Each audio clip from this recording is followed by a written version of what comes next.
Hello everyone, welcome to the Signal and Systems module.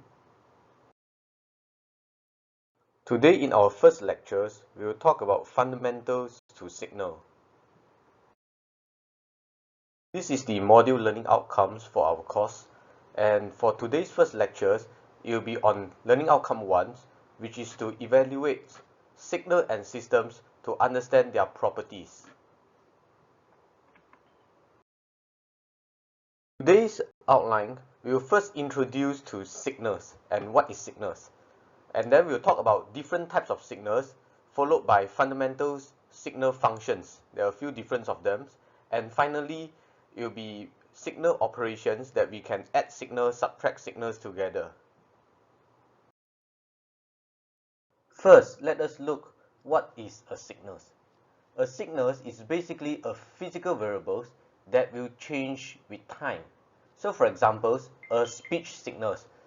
As we speak, the signals will change, and as we stop, the signals go back to zero. So similarly to electrical currents or voltage signals, stock market signals is either going up or going down, audio output from a PC, which is also a sound signal or speech signal, and even just for a single sine t mathematical functions, which will go like a sine wave as different times goes.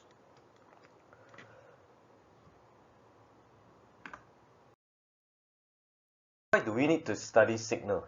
Signal basically conveys information from one person to another person. So for example, if you want to talk to your friends, your speech signals will be different to convey different information to your friend. So this is very important when machines are going to communicate with other machines as well. For example, when you move your computer mouse, and your computer mouse actually sends a signal to your computers so that you can see it on the screen that your mouse cursor is moving. Now let us look at one example of CD-ROM player. So in CD-ROM players, there are many different parts. The first part, the lasers, will emit a signal to the disk, and then it will be reflected to our sensors. So this is the first signals on the CD-ROM players. And our sensors will convert the signals to an analog signals. So this will be a digital signals. It pass through a DAC to convert it to an analog signals. And then passing through an audio amplifier, it will amplify the analog signals. And finally, the speaker converts the analog signals into sound signals. So it's kind of like our speech signals here.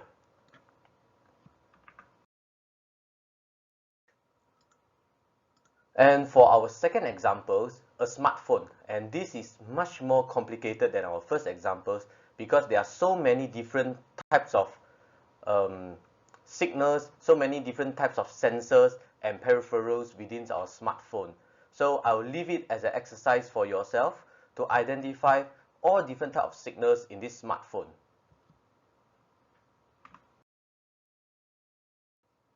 Next up, we will study different types of signals.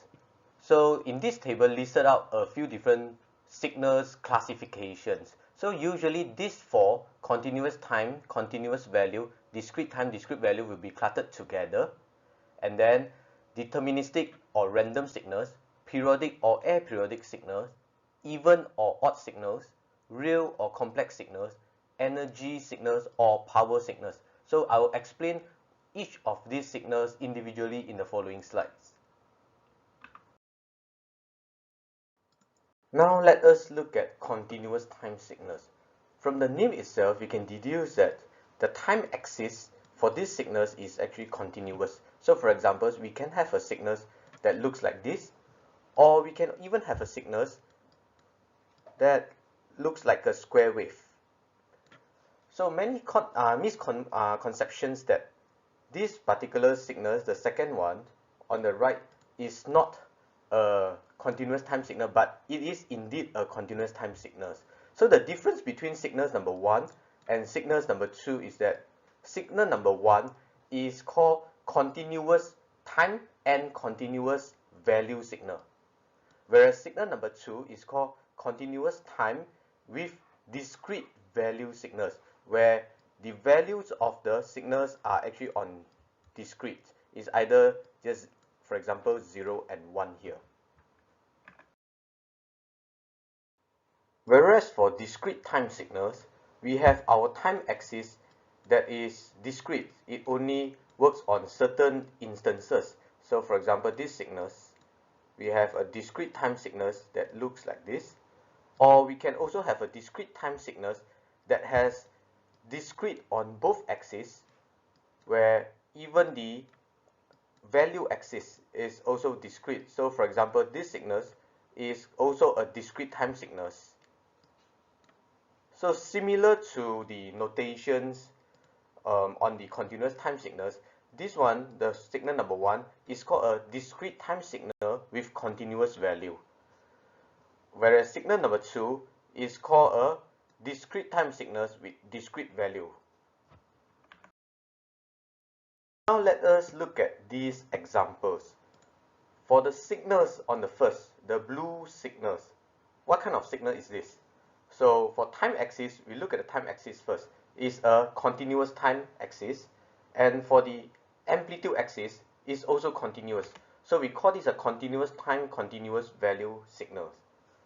So for the second signals in red colored dots, and for these red dots, obviously it is a discrete time axis with continuous amplitude axis, because the amplitude axis doesn't fall on the exact number.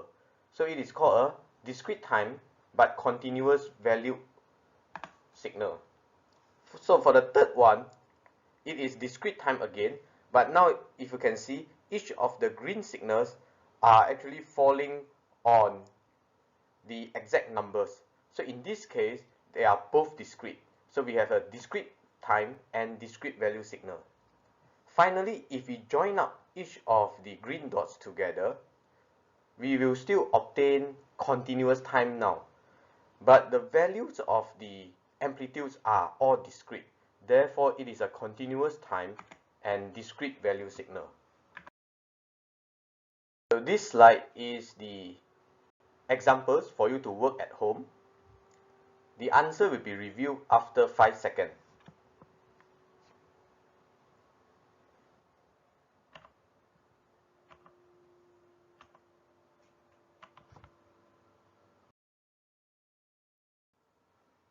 Next, let us look at the deterministic signals. So deterministic signal is a signal that you can describe with mathematical expressions. So for examples, if you look at the graph on the right here, you can express it mathematically, y equals to e power 2 x. So this is a type of deterministic signals.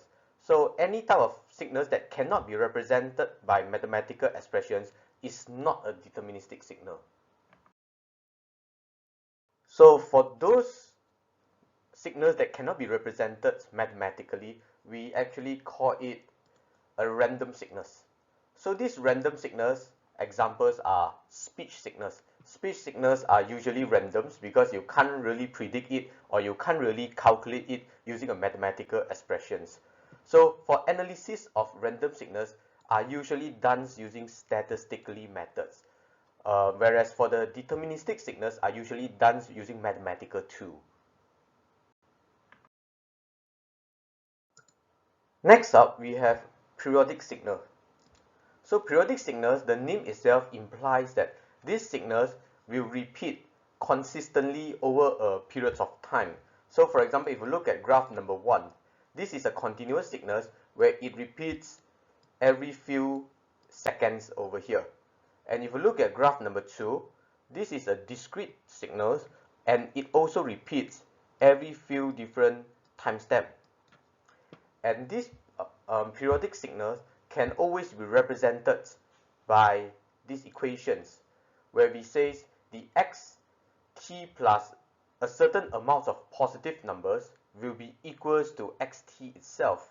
So for this certain amount of positive number, capital T here, we call it the period of the periodic signals. So for example, this is a period of the periodic signals, and this is also a period for the periodic signal. So for any signals that is not repeated, is not a periodic signals, we call them aperiodic signals. So this is very straightforward.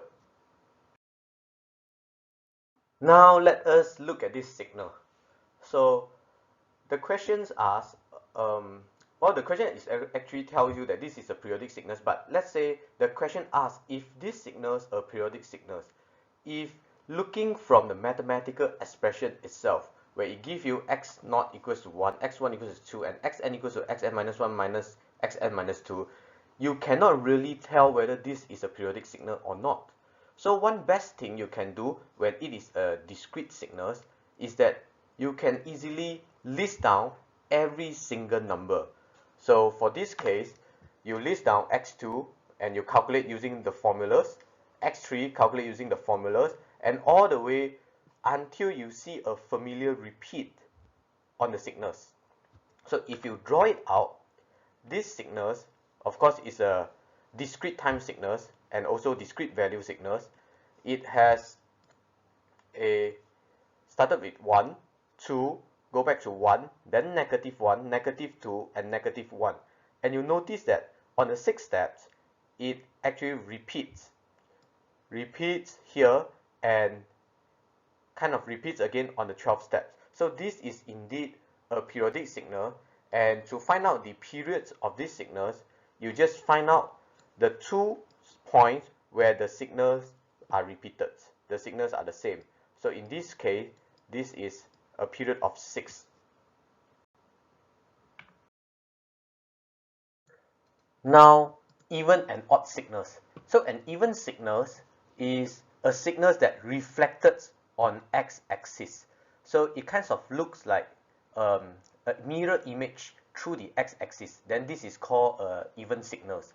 For odd signals, it reflected twice, meaning that it will reflect on x-axis, turn out to be here, and then it will reflect on the time axis as well. So it turns out to be at the bottoms. So if you want to remember even and odd signal easily, you can see this as a cosine signal is an even signal, and a sine signal is an odd signal. In mathematically, they can be represented as such. And even signals, we can say that x negative t will be equals to xt because it's reflections on the x-axis. Whereas for odd signals, we can say that x negative t is equals to negative xt because it reflected on x-axis and then reflected again on the time axis. So that's why there is a negative value at the time axis as well. One interesting examples, shouldn't say examples, but one interesting phenomenon that we see from even and odd signal is that all type of signals are actually a summations of one even signals and one odd signals. So in mathematically, these even signals can be broken down into 0.5, the original signals, plus the negative time axis of the original signals, whereas the odd signals is 0.5 times original signals minus of the negative of the original signals. And if you add them up together, it will be just xt because these two cancel one another. And if you look at the even signal itself, no matter for t, when you substitute it with negative t, it will be the same because this is a even signal. For odd signals, when you substitute xt to be negative xt, the expression should be on negative numbers because this is an odd odd signals. So similarly for discrete signals, they can also be broken down into a summations of even signal and odd signal. The mathematical expression is exactly the same as a continuous signal. So let us look at one example. I have examples that say xt equals to 2 cosine of 4t when times greater than 0. So from 0 to t, it follows 2 cosine of 4t. Whereas for times smaller than 0, it will always be 0. So can these signals broken down into a summations of odd signals and even signals? So the answer is yes. So mathematically, if you break it down into odd and even signals, you'll find out that this is the even signals that you can break down from the graph, and this is the odd signals that you can break it down. And if you add these two signals together, they actually reconstruct back the original signal.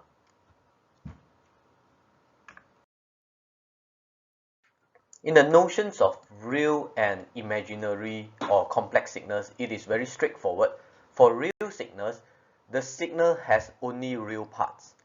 And for complex signals, the signals has an imaginary part. So in engineering, we usually write the imaginary number as j instead of I in mathematics. So whenever you see a j, this is the meanings of imaginary part. Next up, for energy and power signals. So this is slightly more complex, more complicated, as we have a definition of energies of certain signals is guided by these equations. So basically, this equation is telling you the summations of the areas under the graph of your signals square. So in this case, not all signals have this energy signals. If, for example, you have a signal that is open-ended, it opens up, and therefore you cannot find the area under the graph because it's opened up. So this particular signal will not be an energy signal. Later on, you will learn that another concept is called power signals, and they might be power signal. It might not be power signal as well. So back to these energy signals. Energy have to be calculated using these particular formulas, integrations of the signal square, and it must be a finite number, meaning that this must be smaller than infinity. So in the words, in forms of figures, if you like figures more, these signals must be close on both ends. These two ends must be 0. Then only this signal is considered as energy signal.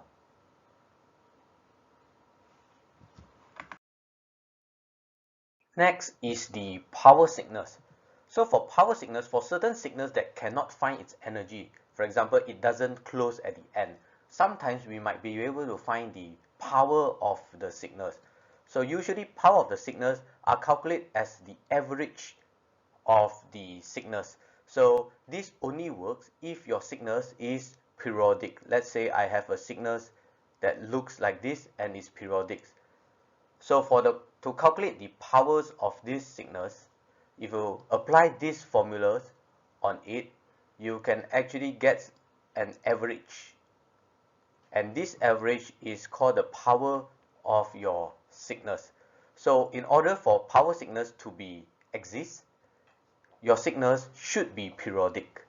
If your signal is open-ended, the power you cannot count the power as well. So it must be periodic. And this is some properties regarding energy signals and power signals. The conclusion is that a signal cannot be both energy and power signal. They might be either one or might be neither one, but they cannot be both. Right, now let us look at the two examples here. It says find the suitable measures of the signals for these two graphs. So for the first graph, you can see that it started up with 0 and it ended up with 0 as well. So you can easily find the area under the graph, which means that this is a energy signals. So in order to find out the energy signal, just apply the formula and then substitute all values into it, and then you should be able to get your final answer.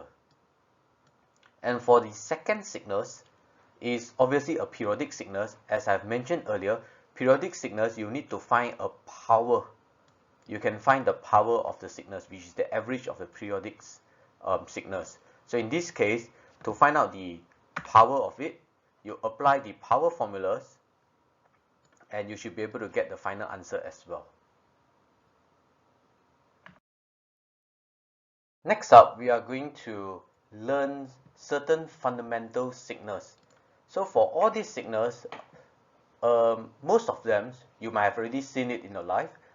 Just a few more that is more crucial or special. For example, the impulse signals, the sync signals, and signum signals. So we'll talk about each and every one of them in the following slides. First, the impulse signals. An impulse signals is a signals that has value of zeros everywhere else, but at the origins here, it has an infinitely high impulse. So that is called an impulse signals. And if represented in a graph in a better way, you can see that on the graph here, the area of the impulse signals should be equals to 1. So meaning that as this particular time instance getting smaller and smaller, the height of the impulse should get higher and higher. So when this distance becomes zeros, the height should be infinities. But if you draw it out, sometimes we will represent it as an arrow because you can't really draw it to the infinity. So mathematically, it is represented by these particular formulas where it is 0 when time is not 0. When time is 0, it is at infinity. So this is a unit impulse signal. Next is the step signal. Step signal is very fundamental. As you can see here, the step signals starts from 0, and then at time equals to 0, it will step up to 1, and therefore this is called a step signal. So you can look at this formula listed here. When time is greater than 0, it stays at 1. When time is smaller than 0, it stays at 0. So represented by this graph on the right. Then the next one is the ramp signal. Ramp signals is similar to step signals. It started from 0 until time equals to 0, and then it starts to go up like a ramp. And this gradient is equals to 1, meaning that when time equals to 1, displacement must be equals to 1 as well. When time is equal to 2, the displacement should be equals to 2. And therefore, we have this formula, ramp signals RT equals to T when T is greater than 0, and RT equals to 0 when T is smaller than 0. And if you notice that one thing, we can convert between the impulse response, impulse signals, step signals, and ramp signals following the derivative. So if you do a differentiations on ramp signals, you actually obtain a step signal. And you do a derivative on step signals, you will obtain the impulse signals. These two signals are not really used much, but there are people who define it as a rectangular signals where you can represent it with the bracket of t over the period, and the period will span between evenly on the left and right of the zeros here.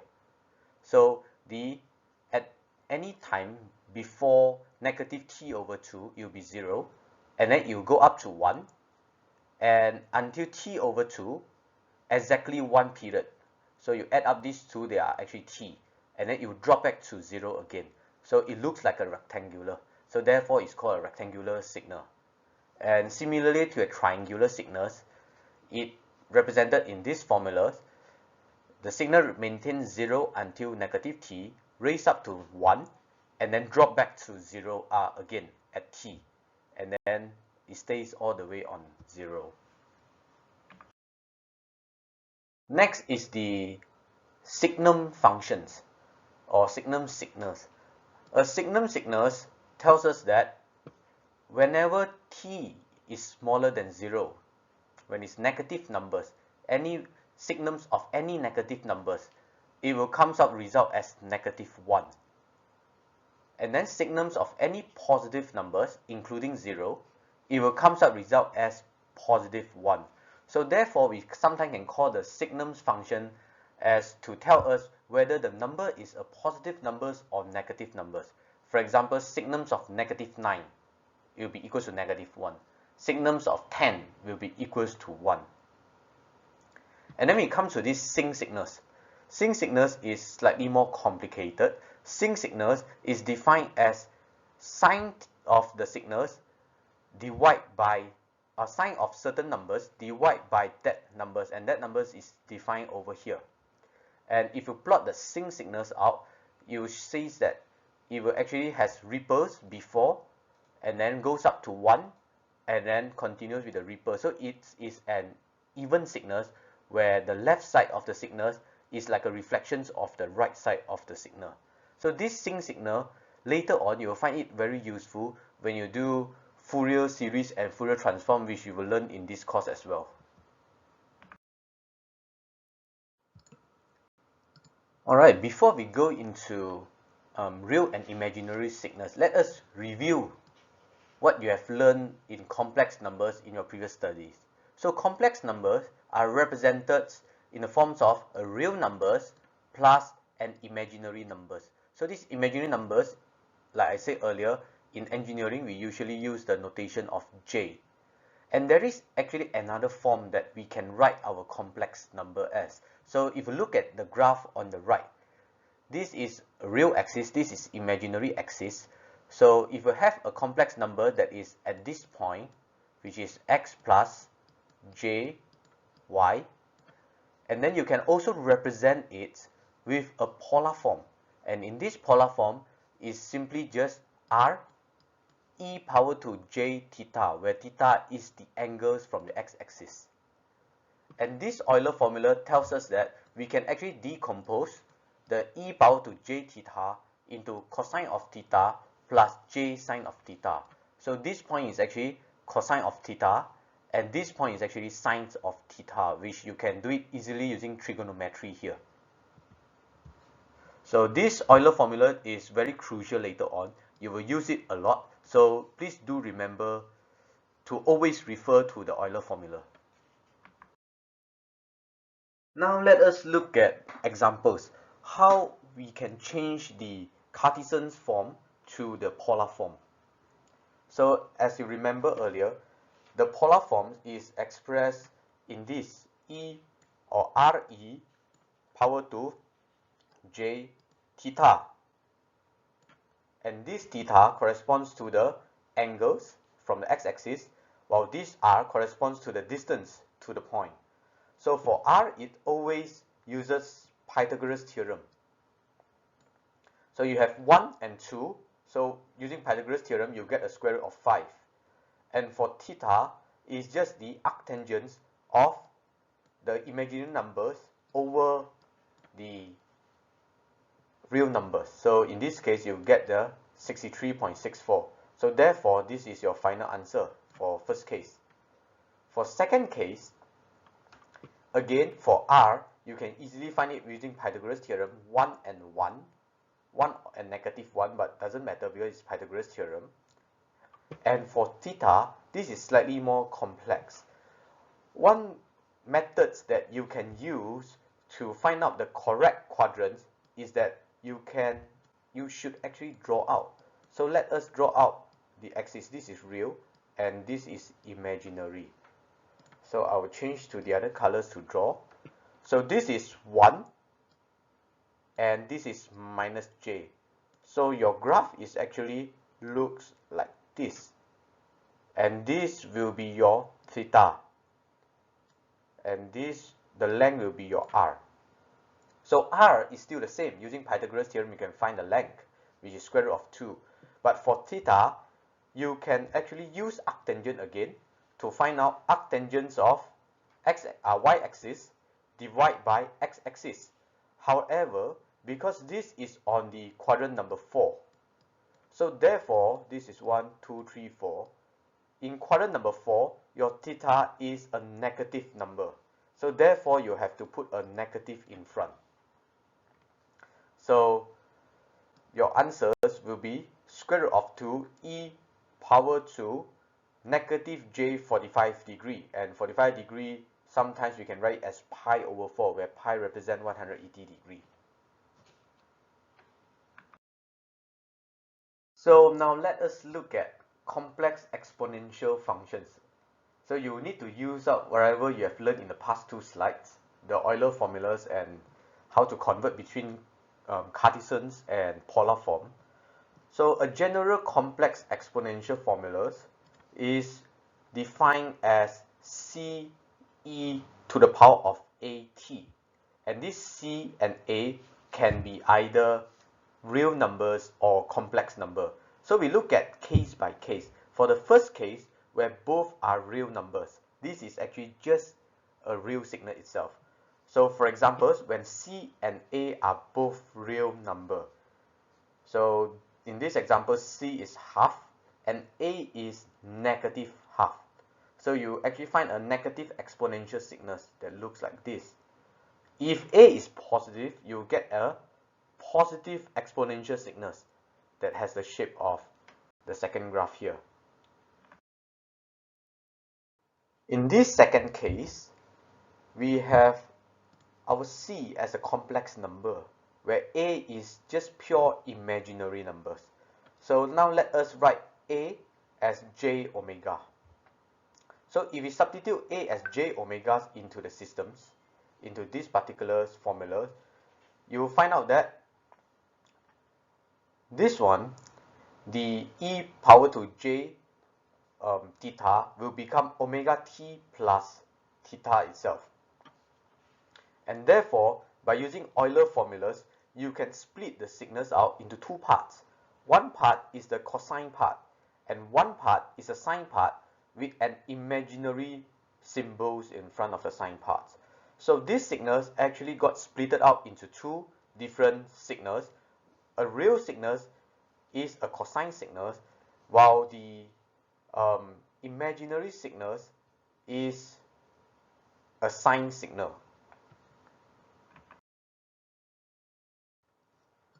If you would like to look at the plots of this particular graph, the real parts of the signals will look like this, just a normal cosine signal.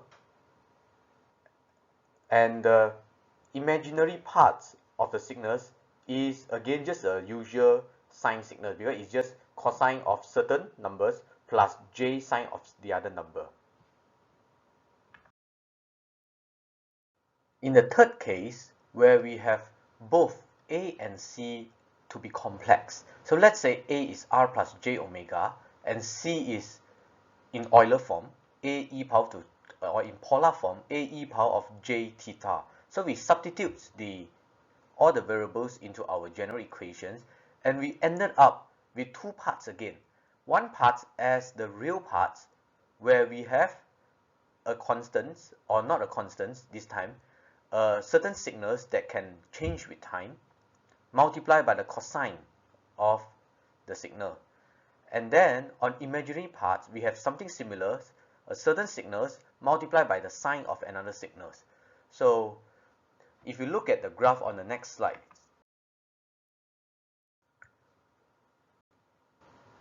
the graph will look something like a cosine wave, but because of it multiplying by an exponential wave, it depends on whether this r is positive or r is negative. In this case, show over here, the r is negative, so the signal actually damped down. If you like to draw the e power to rt signals, it should look like this. So it's kind of like these signals, e power to negative certain signals, multiplied by a cosine wave. Therefore, the cosine wave will seem to be getting smaller and smaller in amplitudes, following the e power to negative signals, the negative exponential signal. Similarly, on the imaginary parts, we have one negative exponential signal here if r is negative, and the sine wave will just be multiplying by that, or we call it bounded by that negative exponential signals. So therefore, this signal has energy loss and it will slowly decay to zero on both real and imaginary part. Alright, now we are going to the last part of this topic, and this is one of the most important parts of this topic where you need to do basic operations. For example, you need to add or subtract signals, or you multiply two signals together, or you multiply a signal by a constant. You scale the signals with time, or you reverse the signals in terms of time axis, or you shift the signals around on time axis. So there are certain rules that govern all these operations which you should take note here. First is the additions and subtractions of signals. So for addition and subtraction of signals is very direct, just like how you normally add up numbers and so on. So if you want to add up the signal x1 and x2 together, you simply add up each terms on the time axis. So for example, -2 and -2 you added up to become this. And so -1.9, let's say, and -1.9, again you add up and it becomes this. So for continuous signals, it's kind of like adding the two graphs together so that you make another new graph that is having both added together.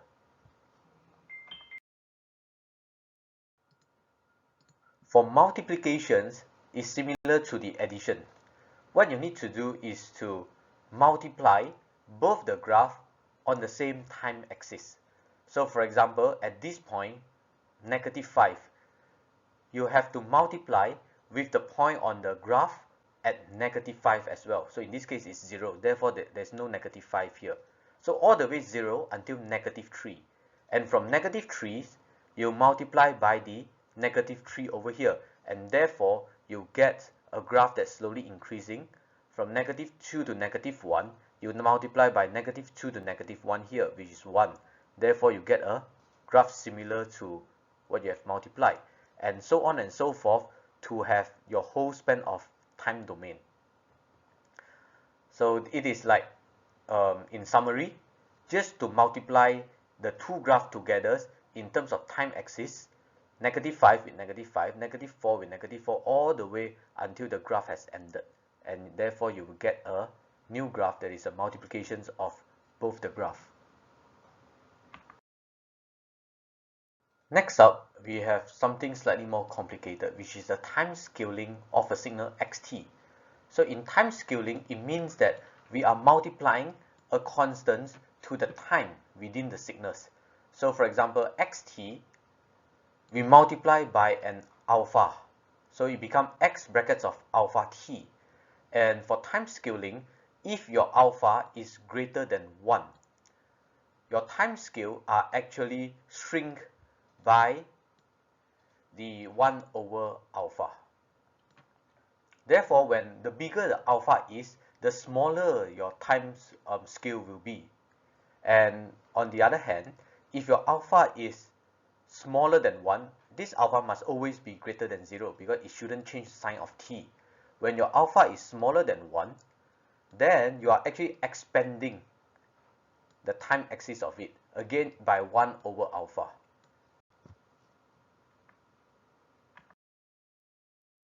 For time reversal, it is rather straightforward. If you have a graph that looks like here, the xt represented by this graph, and if you reverse the polarities of your t, so from t, you change to x to -t, everything will be just a reflection on the x-axis. So it will be just like a mirror image upon the x-axis. Wherever on the positive side, it was on the negative side. Wherever on the negative side, it was on the positive side. Next up, we have the time shiftings of a signal xt. Time shifting basically change the time variable t into t minus beta, where this beta can be either positive numbers or negative numbers. So if you look at the first case on the left here, when this beta is negative number, or meaning that we are doing t plus certain positive number here. So let's say t plus 1 or t plus 2. It means that the original graph are being pushed to the left by that certain amount of time stamp. So let's say if t plus 2 here, then this graph is pushed to the left side by 2 timestamp over here. And on the other hand, if t minus certain numbers, let's say xt minus 5, the graph will be pushed to the right instead. So it will be pushed to the right for 5 steps in this case. So just remember, when it's t plus beta, it's pushed to the left. When it's t minus beta, it is pushed to the right. Alright, now let us look at this example. These examples combines of time shifting, time scaling, and time reversal. So it's everything in one. So how do we solve this? This is not just a normal shift or a single scaling or a single reversals, but it's combinations of everything. So let us look at the original graph. It is exactly the same graph as I always shown. So first step, that what you can do is to scale down the time first. So from normal t, you scale to 0.5 t.